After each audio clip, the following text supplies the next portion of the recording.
Racecourse on a gorgeous midweek day here in the Bluegrass. Much different conditions than what we battled through on Sunday, and we hope you'll join us for 1:05 post rather, on this 8-race card. Absolutely gorgeous afternoon here at the Keeneland Racecourse. Scott Hazelton alongside Gabby Gaudette. We are at Wagering Central. Swing by if you've got any questions for us. If you need some handicapping advice, ask Gabby or myself. We just met a gentleman from Tennessee who makes the trip up here each and every spring and fall, so we appreciate hearing your stories and tell us where you're from. Previous to that, we met a man from Canada who has been all over the place, including making the yearly trek here to Keeneland. But it's a perfect day. Absolutely gorgeous day. We'll get the weather in just a bit, and as always, there's always something going on here at Keeneland. Today, it is Wear Red Day. The American Heart Association will give red dress pins as we are both wearing the first 3,000 patrons. They will also have tables set up outside the Keeneland gift shop, which if you have yet to check out, it's newly remodeled, and it's adjacent to the walking ring. The American Heart Association has reserved grandstand section as well, so they'll be out here celebrating Go Red for Women on Wear Red Day, and then also come by here to Wagering Central and take part in the Wins Day Challenge. It is a $2 win place mythical wager on races 3 through 8. It's a $10 entry fee, and the pool is guaranteed at $2,500. Yeah, a minimum of $2,500. So definitely come out here to Wagering Central. We got some paperwork, so all you have to do is come out and fill this little piece of paper out. You hand it in to our betologists who are standing behind us here at Wagering Central. They'll give you a card, and then you can bet those races. Again, it's races 3 through 8, so you have plenty of time to come out here. You can you have up until race 3 to get your picks in. And we checked. Gabby's not eligible, so you're safe. It's going to be wide open. Also, dollar hot dogs and half-price beer at all concession stands, and that goes until 2 o'clock. 2 p.m. is when that promotion ends, and if you're unable to make it out today, the same promotion will happen tomorrow. Dollar hot dogs as well as half-price beers from 11 to 2, so take full advantage of that. Something I know that Gabby's I'm taking advantage of the hot dogs. At least one dog, special. right? At least. At least one dog. At least. All right. Sunday, we battled through rain, but we appreciate the over 9,600 patrons that joined us out here at Keeneland Racecourse to take in some top-class racing in the Beaumont. Fancy party dress was sharp away from the starting gate and kept on going for L&J Foxwoods as they visited the winner's circle twice on that card, and also the Macam Bullet for Katsumi Yoshida, the Japanese connection, the Appalachian presented by the Japan Racing Association. So the stars aligned with that race.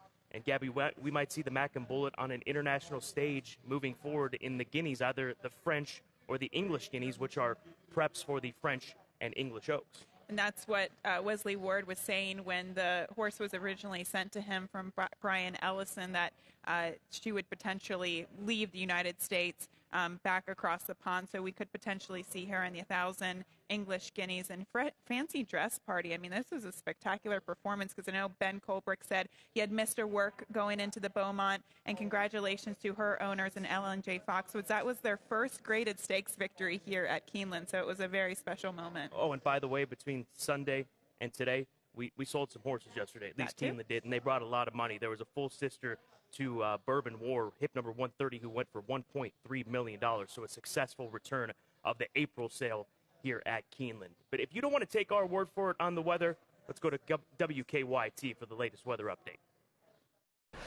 It is time for that Keeneland forecast. Once again, the weather looking absolutely wonderful. Hello to you. I'm meteorologist Jim Caldwell here in the WKYT First Alert Weather Center. It's another great day of racing. Now, it's hard to find a day that's not even when it's raining, but today it's going to be extra special for folks that are in and around the track. Probably pushing close to the upper 60s around first post time out there, and then throughout the afternoon and into the evening hours, temperatures holding steady in the low 70s. That's where we max out. Not much in the way of wind out there either today. That will pick up, though, as we get into your Thursday, probably gusting 30, 40 miles per hour, but closer to 80 degrees for peak highs. But there's your look at the track today. Have a good one and good luck. All right, Jim, we appreciate it. I mean, it's like San Diego, sunny and 70. Right. Yeah, but you've been to San Diego, right? Yes, I have. It's that for the Breeders' way Cup. every single day. It's so gorgeous. San Diego conditions here in Lexington. All right. All right, let's see if how we're lining up as far as full card picks. Okay. Well, This is my duty, right, This to is go your, through? yeah, I can't do it. I just Okay, can't well, we agree match on the them up. first race. Beyond that, looks like we agree on race 3 and race 5.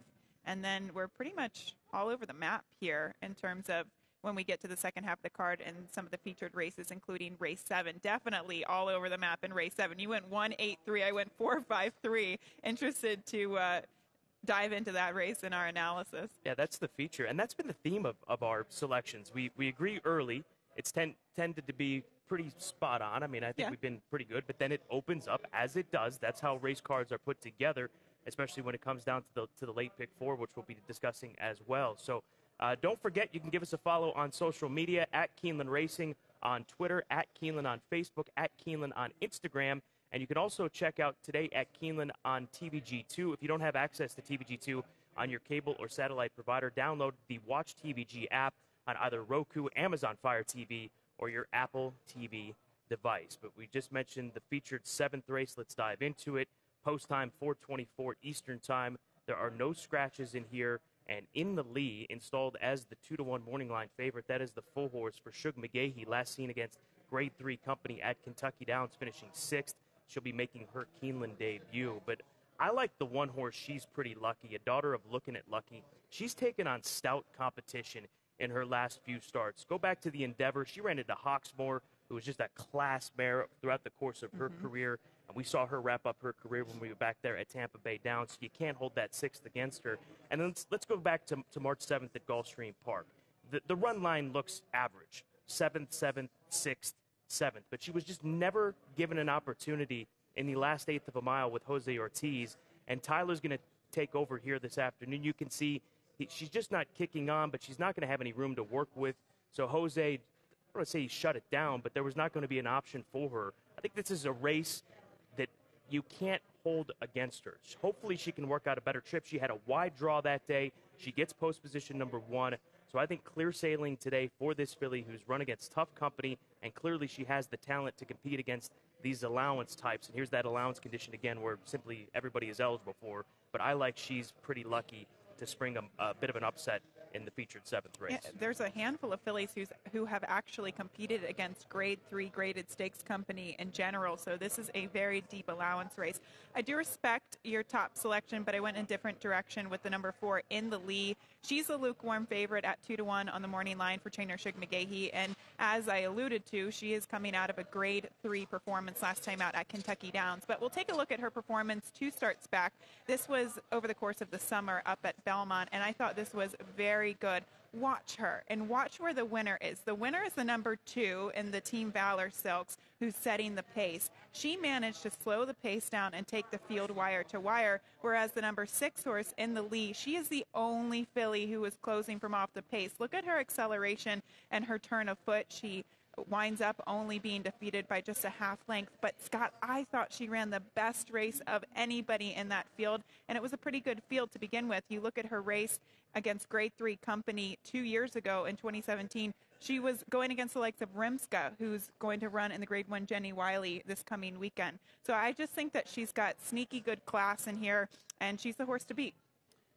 She is a daughter of Tappet. Mentioned that she's making her Keeneland debut, and she's going to get firm conditions today. With all the rain that we had on Sunday, this course has dried out. This is one of the best courses, turf and dirt, in the world. So not shockingly that we are seeing fast and firm conditions here at Keeneland. But for more on this featured 7th race, let's turn to Tom Leach. We're here with Roger Atfield to find out a little bit about a mystery horse in the allowance feature on the Wednesday card. Carta Bianca came into your barn back in the winter down in Florida. What have you learned about her? Yeah, she's it's a filly that's bought by Triton Syndicate that I trained for a number of years now. You know, I've just been learning about her a little bit. She lost a lot of weight shipping over. She's not a very big filly anyway. So we got her looking better, and she's been working quite well. And actually, she worked out of the gate this morning very well. And we're sort of looking forward to running her and learning something about her ourselves, to be honest with you. But, you know, I've looked up her form, and, you know, it's kind of an interesting form to read into. So I'm not quite sure what to expect, but she acts like a filly that might be a nice filly down the road, actually. And you've got Flavian Pratt coming in to ride, so that's about as good a rider as you could get. Yeah, he's a very good rider, and he's ridden a lot of horses for Triton in California, and so they engaged him to come and ride, and so we're looking forward to that. And like I say, it's sort of like a learning thing for me also, because we really don't know too much about the filly. It's very difficult to read into some of those races in Europe, especially some of those smaller tracks. Right. It's very hard to get the line on them. Good luck. I thank you so much. Roger Atfield, Carta Bianca, one to keep an eye on in the Wednesday feature. Roger Atfield, an absolute legend. He's a Hall of Famer in Canada, and he's a Hall of Famer here in the States. And if you go by his tack room from time to time at Woodbine in the morning when training shuts down or wraps up, about 10 a.m., you might catch him cracking some crab legs, eating in his tack room. Eating Really? crab legs. He's a legend. Crab legs. He's an absolute legend. He likes crab legs. Yeah. That's, for breakfast. That's a great little tidbit there. But I thought it was really interesting, Tom Leach's interview, that they worked her out of the gate recently, because we always say that, sometimes horses have trouble in their North American debut to get out of the gate. Sometimes they break a little bit tardily. So a quick workout out of the gate recently to tighten those screws. I would guess that interview done on Saturday, given the way that it looked, because it didn't look like that on Sunday with all the rain that we had. All right, it's time now to dive into our key race analysis, the races that Gabby and I get to choose and dive into. And I'm going to start off with race number 1. Post time for this Wednesday opener, 105 here locally. And I have been so excited about seeing these two horses running against each other in the starting gate since we ran into John Hancock this past Sunday. He said Alec and Arthur and Champagne Affair are going to lay it down here in the opener. And he's already talked to Wesley Ward. They're both aware of each other's stock.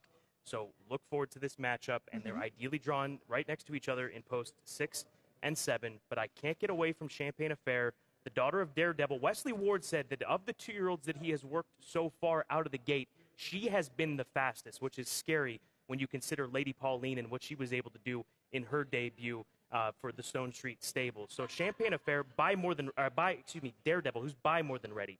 I want to take you back to Daredevil's debut at Belmont in September of 2014.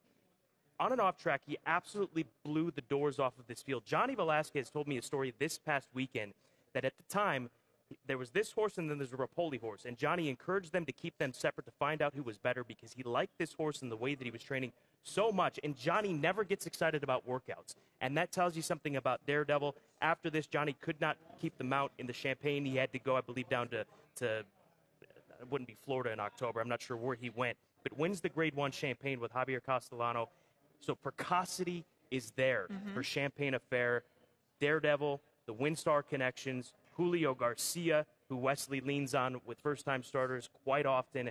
I think she's going to be the real deal, and this is going to be a fantastic matchup between the filly, the 7 Champagne Affair, and the colt Alec and Arthur, the son of Successful Appeal. You have a filly that was born in January, so she probably, has the maturity to maybe be developed a little bit quicker. And then you have the colt, who's a May foal, who, I still do think that is pretty significant when we're talking about 2-year-olds debuting in April here at Keeneland. So I'll be interested to see the matchup between these two. But even on the bottom side, we'll dig into the pedigree a little bit later, but the bottom side of the pedigree for Champagne Affair is very precocious too. The mare, she was a stakes winner at 2. So you add all that and the fact that it's Wesley Ward, we'll see what happens. Yeah, we're closing in on post time. We're about 21 minutes away from this matchup, so stay tuned for that or come on out and make sure that you take part. So that's my key race analysis with race number 3. Gabby is going to take us, I took race number 1. You're taking us to race number 3, where there are a couple of scratches. The 2, 3, and 6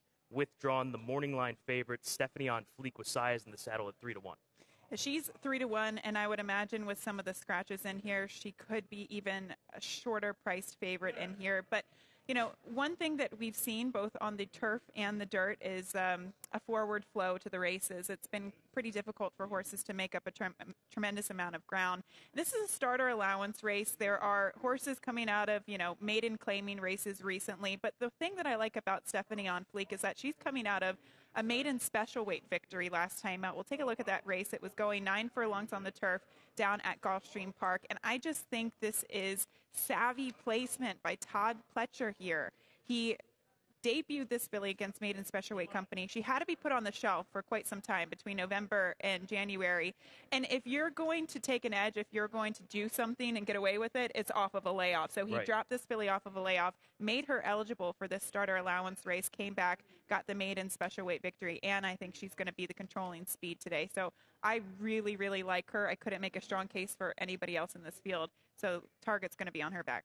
That's the number 7 horse in race number 3 for Gabby Stephanie on Fleek. Make sure you mark your programs for that one. And staying with Gabby, go just 2 races forward to race number 5. This is a 2 other than allowance race going a mile on the turf course. The 3 is a scratch and a lukewarm morning line favorite, Magic Tappet at 7-2. Actually, the 7, is the morning line favorite, if I caught that right. Nonetheless, wide open race in this race. Where are you taking us in race number 5? Well, you mentioned Magic Tappet coming back to the turf, but this 5-year-old has only 5 career starts, so lightly raced. We also have the return of Keep Quiet, who was very promising last year. I'm going to go in a completely different direction from those two and land on the number 2, Another. The race 2 starts back on the 22nd of December. It was just a very odd race. You can see fast fractions going 7.5 furlongs. And the pace seemingly did collapse and help this horse and maybe exaggerate his victory. But I wanted to show you the stretch run of his last race because I thought it was significant. It was a similar race as to what you showed earlier on the show here in terms of a treble trip. Jose Ortiz is in the saddle, and to me, yes, he has a little bit of momentum. He's asking this horse, but then suddenly, where it looks like he's finally getting his feet underneath of him, he has to steady a little bit right before the wire and just doesn't have that fluid momentum getting through to the wire. So with a little bit of a treble trip, inside post, I think he's going to be even better at the mile than the mile and a 16th last time out. He's going to be the horse to beat, but he's going to have to catch the likes of Question de Tiempo there for Ignacio Correas, who's stretching out in distance. So, I think he needs a good pace flow in front of him today, but I think he gets it. The 2 top pick for Gabby there. If you miss any of these picks, head over to Keeneland.com. Also download the Keeneland Race Day app. You can find full race analysis, too, from several handicappers, not just Gabby and myself, as well as consensus picks. So that's a fantastic way on your smartphone to consume these picks and play them here at Keeneland. All right, my final key race analysis is race number 6. No scratches. It's a $20,000 claimer for 3 and up, going 6 furlongs. And I'm going to go to this number 6 horse, the 5-2 morning line favorite, Daydreamer for Eddie Keneally. I like playing trainers that don't claim a lot. And Eddie Keneally, he's not a claiming trainer. He doesn't fall under that banner, but top barns still claim horses. And I especially like playing top trainers that don't claim a lot when they claim horses for themselves. And Eddie owns this gelding by New Year's Day. And last time out, this horse won in 10-2, coming out of the Matt Shearer barn, who we've talked a lot about here at Keeneland and will for the remainder of the meet, I have a feeling. So wheeled back for 20. Eddie's bumping up just slightly to 20,000. Obviously, the competition is going to be stiffer as we take you back to this effort at Fairgrounds when he was still with Matt Shearer. Following this race is when Eddie took him over, but wins by 6 lengths in the end. And at this stage of the race, it doesn't seem possible that this horse is going to draw off and win by 6. He was the beaten favorite on the turf, but clearly this horse is better on dirt, and he's got Jose Ortiz in the saddle. I expect big things here. Eddie could have protected this horse, but he owns this horse. He's 4 years old.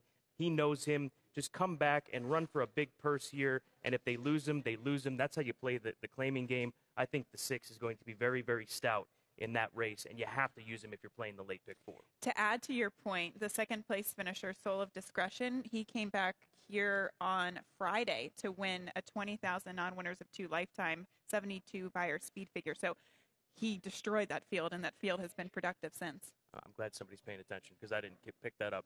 You're welcome. All right, Clocker's report for today. We're going to take you to race number 4, Maria's Mandate, on the 26th of March. That's my birthday, by the way. If you want to send me a card or bring me a gift, I'll even take a late one. Worked 4 furlongs in 47-4 out of the gate. Sharp barn, good works, and catches a soft field.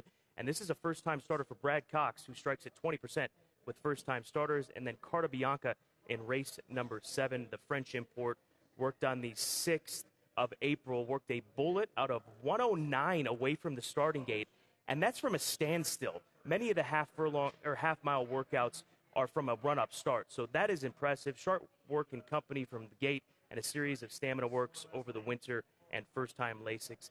Big chance for Carta Bianca in that 7th race, according to the Clocker report. It's unusual to get a bullet workout, especially that fast coming out of the gate for the day. So keep your eyes on Carta Bianca. Again, looks like she could be a runner there for the Hall of Famer Roger Atfield. And that's the horse that was discussed via Tom Leach. All right, late pick 4, we'll get to it in a second. There's also the early pick 5, so keep that in mind. That starts with race number 1, the Baby Race, featuring the John Hancock and Wesley Ward matchup. But, Gabby, we focus our attention here on today at Keeneland to the late pick 4. What is going to be your approach here today on this 8-race card? It's going to be a pretty affordable ticket. I didn't want to spend too much money into it because it could be formful and it might not return that much. But that said, I wanted to have coverage mostly in race 6. That's where I have the most coverage with 4 horses. So $36 play. We started off with my top selection, the 2 Another, horse that I mentioned just a moment ago, and the number 6 Keep Quiet, who's coming out of a 2nd place finish last time out against Allowance Company at Santa Anita. In race 6, that's a $20,000 claimer. Using the 3, 4, 6, and the 9. I'm using your 6 Daydreamer in there for Eddie Keneally, but giving the slight edge to the 3 Not Away, who looks like the controlling speed. In race 7, 3, 4, 5 for me. I wanted Contributing for Brad Cox, stretching out my top pick, the 4 In the Lee, and then the 5 Valentine Wish for Vicky Oliver, who's getting a big class relief from the Honey Fox last time out. And then we wrap it up with the 2, 7, and the 9 in today's finale. I do prefer the number 9 in there, Buggy Brown for Tom Amos. We'll talk about that horse more in detail in just a moment, but I wanted to have also the 7 in there, Mandel, who too looks like the controlling speed in there. The good news is that we can both hit, so we can't get mad at each other. I mean, that could happen, but we could walk away making some money, and I'd make a little bit more since mine is cheaper, just pointing that out. 2, 5, and 6 in this first leg. The 2 other than allowance race, another for Bill Mott off the month-and-a-half freshening, making the Keeneland debut with Jose Ortiz, has run some consistent races as of late. The number 5 horse, Question de Tiempo. I like the sprint now to route that last race for Nacho Correas, the 4th. That was a prep for today, and he was scratched out of a race last week to focus in on this one this afternoon, and then Keep Quiet for Peter Miller off of some stout runs at Santa Anita over good listed ground. I think that he takes a step forward, and he's run well here at Keeneland in the past, including a victory. Race number 6, I'll just go 2 deep using Halley's Hero and for Ben Colebrook and James Graham coming off the synthetic here to Keeneland, and then the number 6 horse, Daydreamer, the first off the claim horse, the expected favorite for Eddie Keneally in that second leg. 3 deep in race number 7. She's pretty lucky. The trouble trip that she had, the strong competition that she's faced, I'll use her. She's my top selection. Then the 3 horse Contributing for Brad Cox, stretching out to a route for the first time in a while. It has that 1 distance race, but that was a long time ago. We'll see if it works out today. Well, Laurent Giroux should have good early position. And then finally, Dynatail for Mike Denny. 6 works back off the 5-month layoff. Denny's good off the layoff. This horse has a lot of class. You can't ignore Dynatail at all, and is a course winner here at Keeneland. And then 2, 7, and 8 in the 8th and final, that $25,000 claimer, led by Parade Blue, my top selection for Eddie Keneally, with Jose Ortiz. Takes a significant drop down in class, facing Allowance Company in the last 2. Last time in for a tag, rattled off back-to-back wins by 2 lengths and 5 lengths. So 2, 7, 8 in race number 8. My best angle of the day, I'm going back to race number 1. We're going to get this thing rolling early. I am just going to cold deck an exacta, a $20 exacta, 7-6.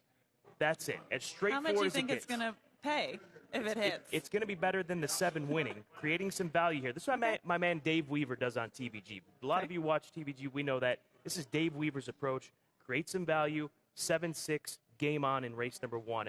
I'll bet 20. You can bet 5. You can bet 200, whatever you like. That's my approach in the opener. Okay. Good luck. Thank you. I think you got a good shot. I think so, too. I'm just curious to see what it will return.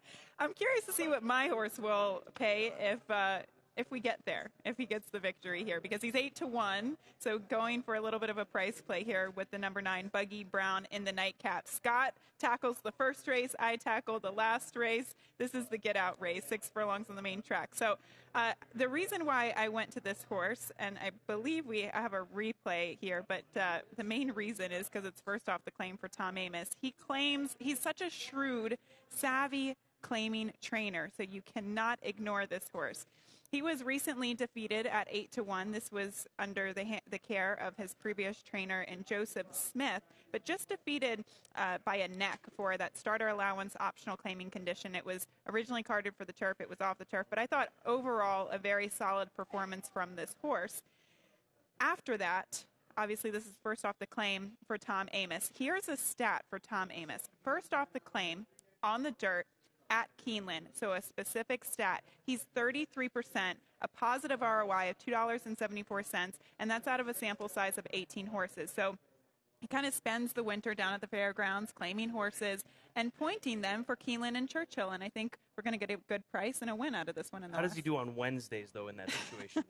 Can you dig that up? Formulator doesn't let me do that. Well, too bad. But yeah, Amoss is going to win some races this week. Yes. He is going to win some races this week.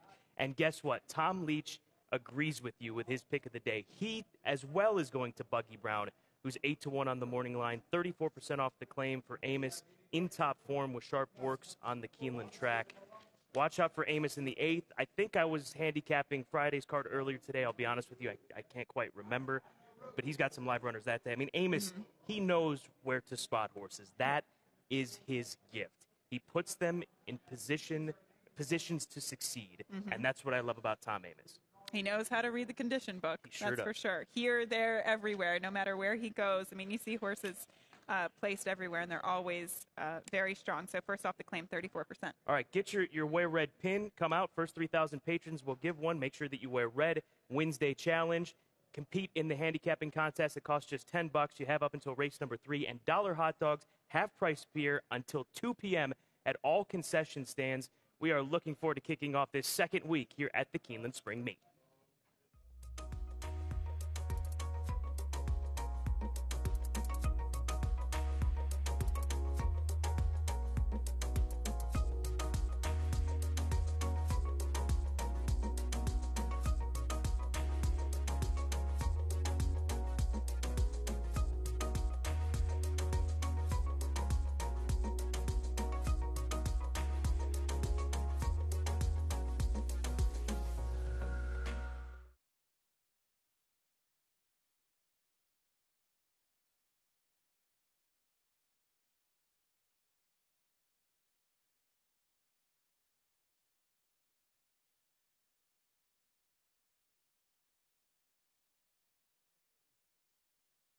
I have discovered something called a preservative. We can put it in Bud Light and make it last forever.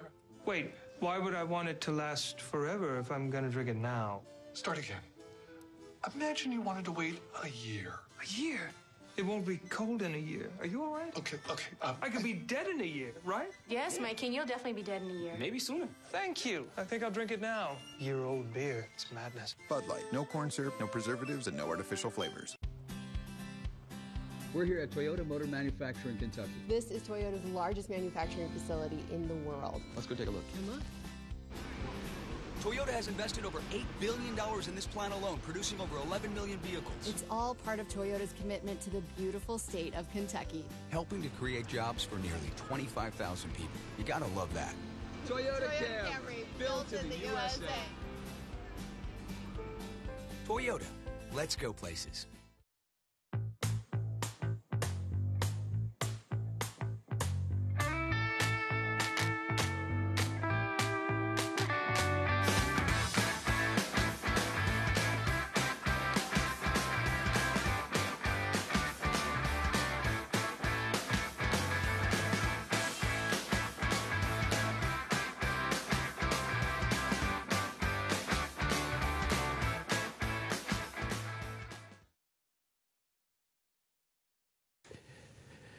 Ladies and gentlemen, please welcome Keeneland Guest Services member Doug Webb.